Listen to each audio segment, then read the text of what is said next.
and by Yemenis. He was still a student, but that did not keep him away from pursuing his dream.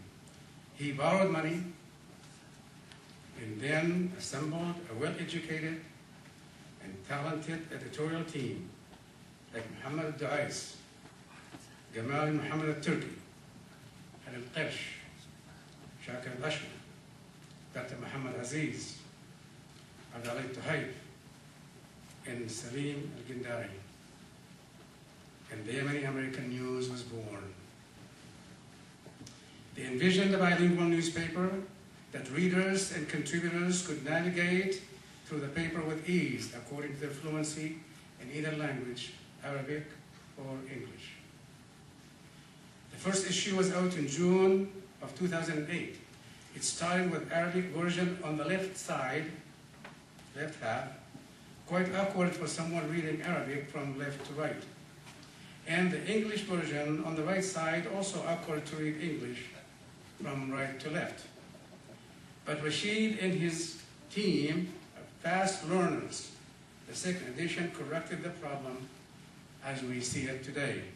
The Arabic part on the right and the English part on the left. The first edition of June 2008 has 16 pages. The June edition of 2009 had 28. That's up 75%.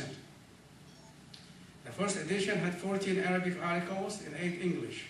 1 year later, the June edition of 2009 had 24 Arabic articles, up 71%, is 16 English, up 100%.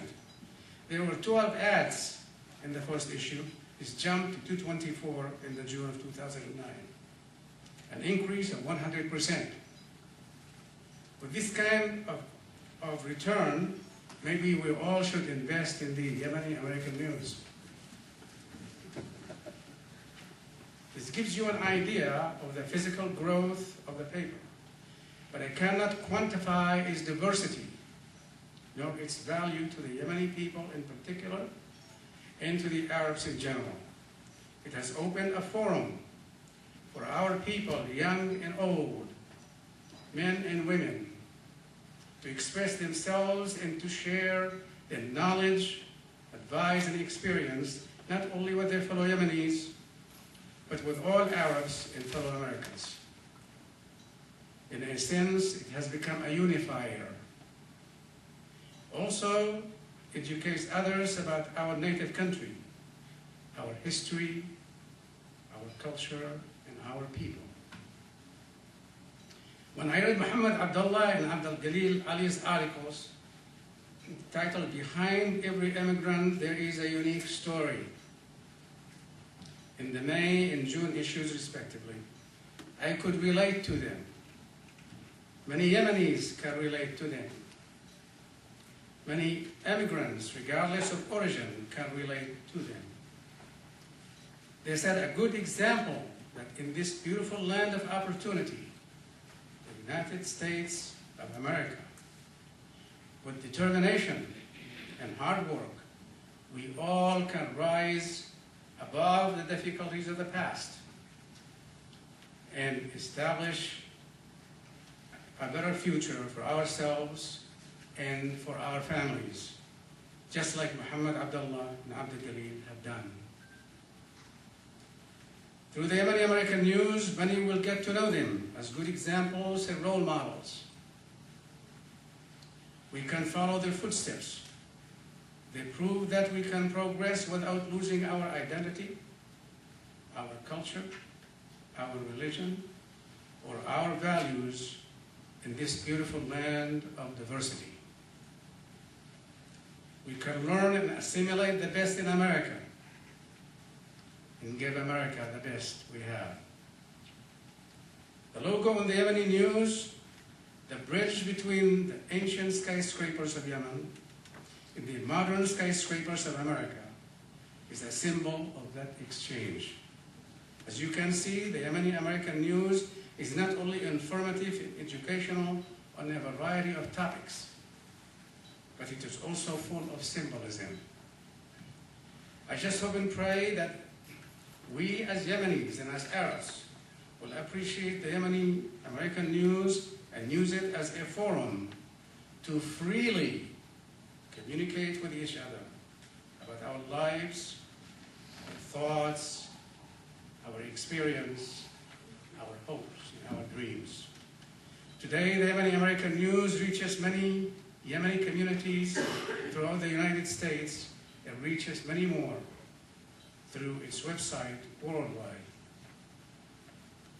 We owe Rashid al-Nuzayli and his editorial staff our deep gratitude for their vision and hard work in establishing a much-needed newspaper for all of us. So on this first anniversary of this great paper, we extend to them our heartfelt congratulations for a job well done. Thank you.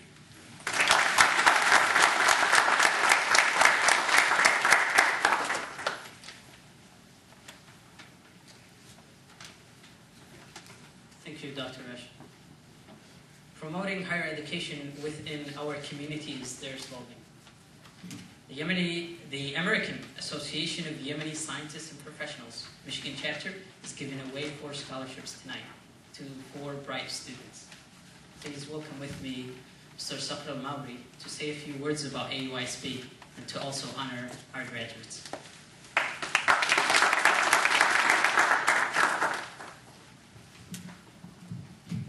Our beloved counsel made an interesting remark earlier that upon reading the brochure, his heart was pounding because of what he read. This makes me wonder of how your heart is going to be when I go into more details. I'm afraid it's going to fly off, the wall. That's why the doctor is near you. You're fortunate to have a doctor next to you. Distinguished guests, community leaders, parents, aspiring students, fellow volunteers, good evening. Assalamu alaikum wa rahmatullahi wa barakatuh. Let me take a few minutes, inshallah, or a minute or so, just to give you some background information of what AUISP is. And then, inshallah, we will get to the most interesting segment of this portion of the program, and that is awarding the scholarship recipients their awards, outstanding recipients. Ladies and gentlemen, I am here honored and humbled to represent the Michigan chapter of the AUISP, American Association of Yemeni Scientists and Professionals. AUISP is a national organization whose goal is to seeks to promote innovation in higher education through various means, through fostering research, mentorship programs, community-based initiatives, and more. Now, back in November of last year, the National AUISP came here and hosted a leadership conference, ironically in this same place. And it is through their motivation and encouragement that we established a local chapter here in Michigan. So we are indebted to their efforts, and we appreciate that. So, November of last year, a collective group of dedicated college students got together who share a common vision that is in accordance with the mission and vision of the National AUISP.